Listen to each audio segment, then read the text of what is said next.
আমাদের ঐতিহাসিক ৭১-এর মুক্তিযুদ্ধের আগে যেই ভোট হয়েছিল সেখানে বাংলার মানুষ যেই দিকে রায় দিয়েছিল সেই রায় বাস্তবায়ন না করার কারণে মানুষ অস্ত্র হাতে তুলে নিয়েছিল। সেই সময়কালীন যাকে বলা হয় বঙ্গবন্ধু, উনি আসলে ভারত বন্ধু। সেই ভারতে পালিয়েছিলেন। বাংলাদেশের মানুষ, মুক্তিকামী মানুষ বাংলাদেশ যখন স্বাধীন করেছিল, সেখান ভারত থেকে উকি দিয়ে বাংলাদেশে এসে বললেন, আমি বাংলাদেশ স্বাধীন করেছি।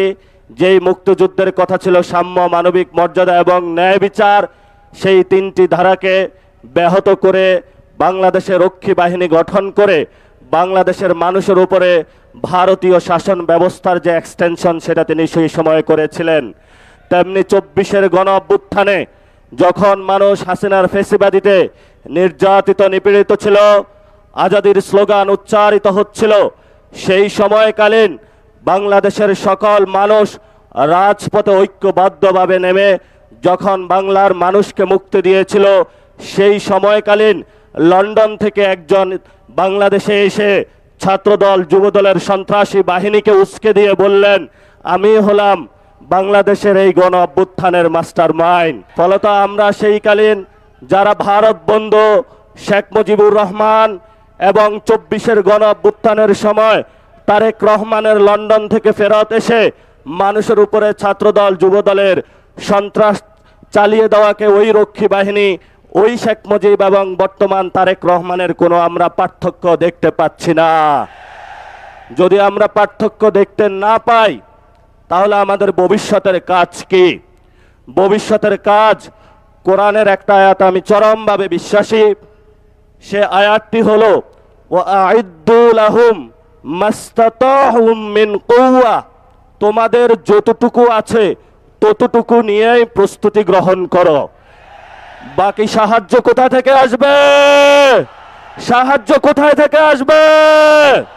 সেই গণ অভ্যুত্থানের দিন, এখন বাজে ১২টা, সকালবেলায় বাংলাদেশ পুরো স্তব্ধ, আর্মি সব জায়গায় করিডোর দিয়ে রেখেছিল।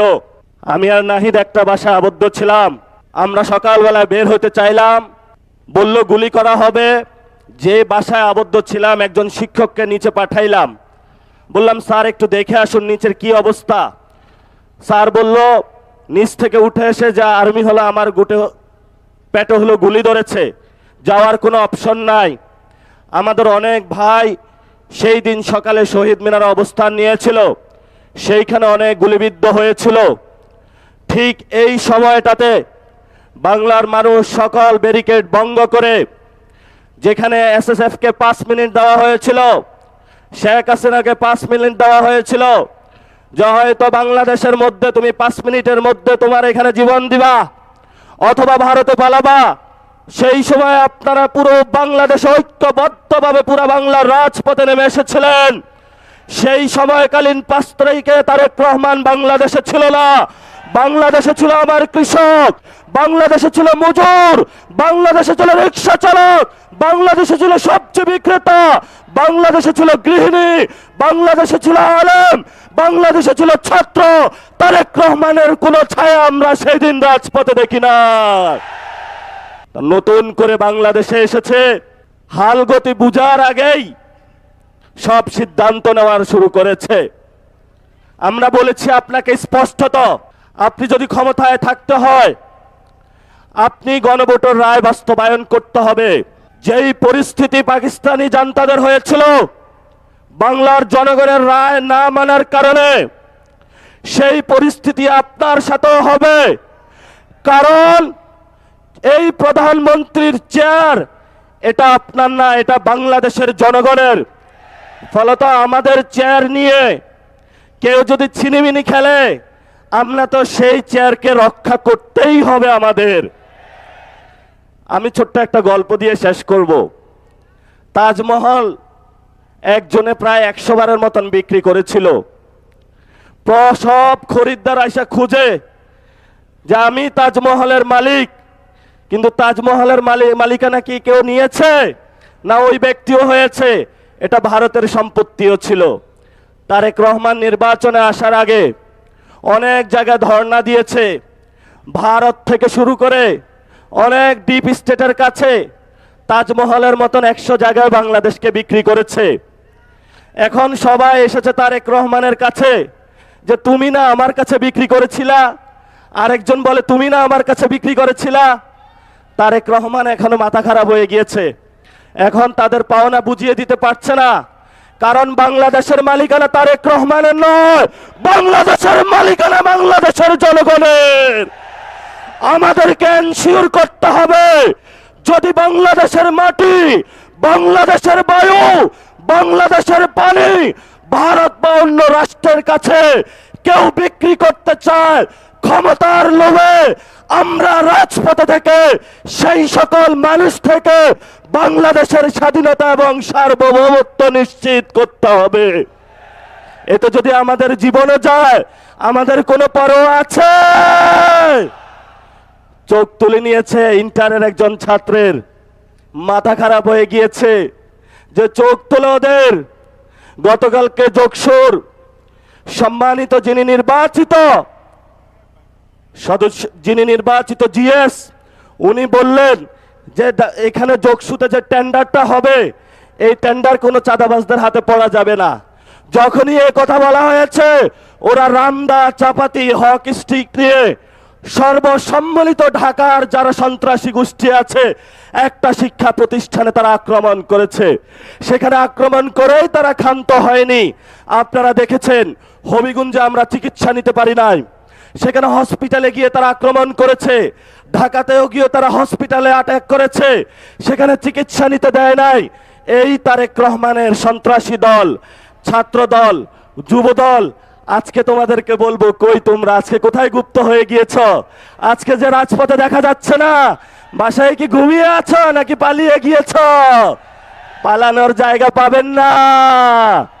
জনতা জেগে উঠেছে। ইনশাআল্লাহ ভবিষ্যৎ বাংলাদেশে আমাদের একটি শপথ নিতে হবে।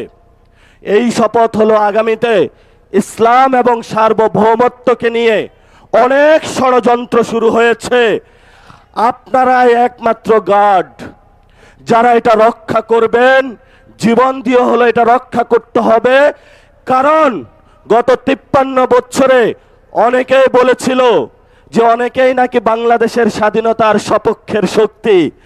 আগামীতে আমরা দেখব কারা বাংলাদেশের পক্ষে, কারা বিপক্ষে, কারা লন্ডনী, কারা দিল্লি আর কারা ঢাকার অনুসারী, সেটা আগামী যুদ্ধে প্রমাণিত হবে। মুখে মুখে বললে প্রমাণ করা হবে না। আমি হেফাজতে ইসলামের ভাইদের একটু উদ্দেশ্য করে বলবো, লড়াইটা এখন বাংলাদেশের সংস্কারের লড়াই, লড়াইটা এখন গণভোটের রায় বাস্তবায়নের লড়াই, লড়াইটা হলো শহীদদের বিচারের লড়াই। আপনারা আসুন, এই লড়াইতে আসুন। আমরা আর কোনো দ্বিধাবিভক্তি চাই না, কারণ বাংলাদেশের মানুষ এখন বলা হয়ে থাকে মেয়ারে হক। আমি তো মানি সাহাবায়ে কেরাম সত্যের মাপকাঠি। এই যে ছোটখাটো বিষয় নিয়ে আপনারা প্রত্যেকটা মসজিদে বক্তব্য দিচ্ছেন, মানুষের মধ্যে একটা ভুল ধারণা সৃষ্টি করছেন, এইটা করা উচিত না। আমি বলবো আসুন, ঐক্যবদ্ধভাবে আসুন। তারেক রহমান আপনাদেরকে কিছুই দিতে পারবে না। যদি দিতে হয় তাহলে মসজিদের মিনারে বসে আপনার জুলুমতন্ত্রের বিরুদ্ধে কথা বলতে হবে। ইসলাম আমাদেরকে শিখিয়েছে বাতিলের বিরুদ্ধে কথা বলতে হবে, বাতিলের সাথে কোনো নেগোসিয়েশন করে নয়। এই শিক্ষাটা মাদ্রাসায় আপনারা আমাকে দিয়েছেন, সেই শিক্ষা আমরা আপনাদের মধ্যে দেখতে পাচ্ছি না। এই জন্য আপনাদের একজন সন্তান হিসাবে আপনাদের কাছে অনুরোধ করব, আমি হয়তো বেশি দূর কমই মাদ্রাসায় পড়াশোনা করতে পারি নাই, আসুন ঐক্যবদ্ধ হই। 5 তারিখে যেইভাবে চরমনায় হুজুর থেকে শুরু করে 24-এ হেফাজতি বাইরা থেকে শুরু করে কোনো পরিচয় ছিল না, সবাই আমরা রাজপথে ঐক্যবদ্ধভাবে শহীদদের সাথে ছিলাম, আহতদের সাথে ছিলাম, বাংলাদেশের সংস্কারের জন্য ছিলাম। সেই জায়গাটা 2 বছরের পরে আজকেও আপনাদের কাছে আহ্বান রাখলাম, আপনারা আশা করি আসবেন। জাতির এই সংকট মুহূর্তে কয়েকজন এর কারণে আপনারা বিভ্রান্ত হবেন না। তারেক রহমান বাংলাদেশে ভালো কিছু দিতে পারবে না। তারেক রহমানের যখন পতন হবে তখন আইসা মায়া কান্না করে লাভ হবে না, তখন একটু পিছনে পড়ে যাবেন। ইতিহাসের সঠিক সিদ্ধান্ত নিতে হবে। তারেক রহমানের সাথে ভবিষ্যৎ নয়, ভবিষ্যৎ বাংলাদেশের জনগণের দ্বিতীয় প্রতিষ্ঠা যে বার্ষিকী, আজকে সেই ডাক দিয়ে আপনাদেরকে বলে গেলাম এই বাইতুল মোকাররমের চত্বরে, যেখানে হলো অনেক ইতিহাসের সাক্ষী। তারেক রহমান ক্ষমতায় থাকবে না, তারেক রহমান ক্ষমতায় থাকবে না, পতন শুরু হয়ে গিয়েছে। এখন তারেক রহমান হলো পিস্তল তাক করবে। আমরাও বলি 1400 লোক গেছে, বুকে গুলি চালান, সমস্যা নাই। তবে আমাদেরকে কোনো পর টাকা দিয়ে কিনতে পারবেন না, কোনো নেগোসিয়েশন হবে না, একটু হবে না। পতন হবে আপনার বাংলার মাটিতে। জনগণ আপনাকে পতন করে শেখ হাসিনার মতো উচিত শিক্ষা দিয়ে তবে আমরা বাংলাদেশের যে দ্বিতীয় স্বাধীনতার যুদ্ধ, সেটার ভবিষ্যৎ মাত্রা এগিয়ে নিয়ে যাব। সবাই ভালো থাকবেন, নিরাপদে থাকবেন, আশেপাশে দেখে রাখবেন যারা ছাত্রদল, যুবদল, বিএনপির সন্ত্রাসী, তারা যাতে জনগণের উপরে কোনো অত্যাচার না চালাইতে পারে। এবং কোথাও যদি বিদ্যুৎ, গ্যাস এগুলার সংকটে পড়ে, সবাই থালাবাটি, বাসন, কলস নিয়ে রাস্তায় নামবেন। ক্ষমতায় বসেছ, গ্যাস দিতে হবে, বিদ্যুৎ দিতে হবে, সিন্ডিকেট চলবে না, কোনো পণ্যের দাম বাড়ানো যাবে না। যদি না দিতে পারো ক্ষমতা থেকে চলে যান, আমরা ক্ষমতা চালাইতে পারবো ইনশাআল্লাহ।